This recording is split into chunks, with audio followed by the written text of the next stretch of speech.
The left, both historically and now, has used the terms class and class conflict to mean something very specific, but most people can't accurately describe what those terms mean in a simple, concise way.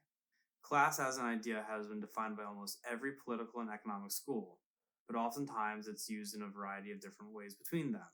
Simply speaking, when Marx refers to classes, he means people who either own the way they make a living, whether it be through a business, a farm, or rents from a property they lease out, or the people who don't.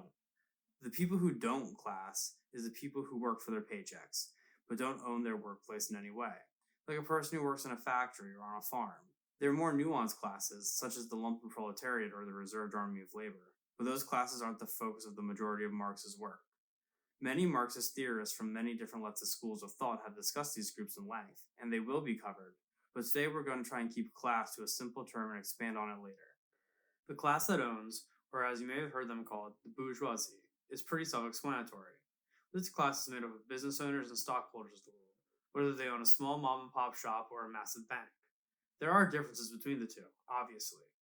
The big banker would definitely survive an economic crisis much more successfully than the small business owner, but they still own their businesses, and in that, something called the means of production. The means of production refers to the land, machinery, and other industrial inputs that are owned by the business owner, or their business is a proxy for them. These resources, from the wheat that grows to the flour mill, are owned by someone, and that someone oftentimes is a single person or a small group of shareholders, not the people reaping the grain or milling the flour. The class that doesn't own the means of production, the working class, is also very self-explanatory. This class works for their wages and doesn't own anything to make money off besides their own work.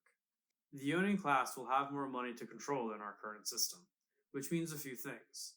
Firstly, they will be able to control the working class, since the working class needs someone to pay them to survive. They don't own farms or factories to make their own living. They have to rely on the owning class for jobs.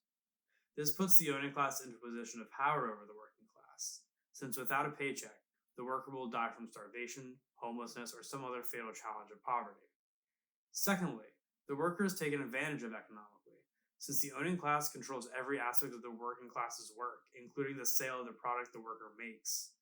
This leads to a situation where the profit of sale is also controlled by the owning class, as their product's exchange is separated from the worker's input, since they have no control. This is where class conflict comes in. Class conflict is the butting of heads between classes, and history is made up almost entirely of these. Whether it be a country's royalty and nobility battling against one another, or a peasant's revolt where a king is replaced by a republic, history is filled with class conflict.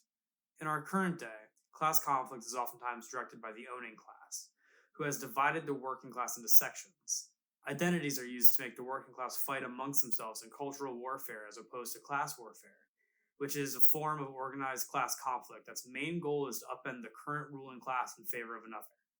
You might be asking after all of this, what about the middle class? Obviously that's somewhere in this example, right?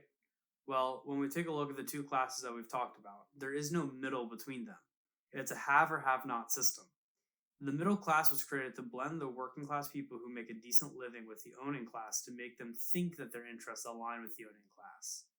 This was done by creating something called a labor aristocracy, but that's something to explore later. The shrinking middle class is shrinking due to the fall of the wealthier working class, which is sending them right back down to the same point of the lower class that they were trying to differentiate themselves from. In the end, however, there are only the haves and the have-nots, and the have-nots must unite to take back the means of production from those who control it.